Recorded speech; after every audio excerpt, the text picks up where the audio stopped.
Kahit ako mismo ay first time ko lang din nakakita ng bibingkang may ganito kadaming bacon na nilalagay. Sa unang tingin nga ay pagkakamalan mo siyang Hawaiian pizza. Nako guys, ang sarap ng bibingka na to, apakalambot na para kang nakain ng cupcake o kaya naman sipon.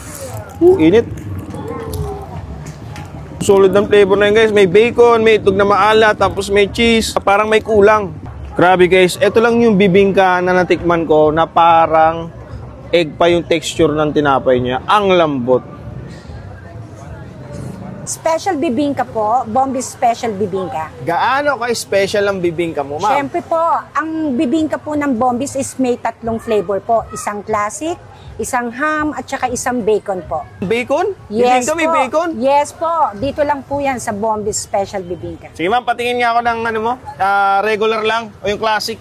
Ito po. Ayun, magkano naman po yung ganito? 69 pesos lang po. Ayan, classic. Tapos yung sinasabi mo may bacon. Yes. Patingin ako nun, ma'am. Ito naman po ang Bombi's Bacon Overload. Bibingka na may bacon. Yes po. Grabe, first time ko nakakita ng ganun, ma'am. Para talagang literal na special na talaga to. Yes po. Magkano to, ma'am? 109 lang po.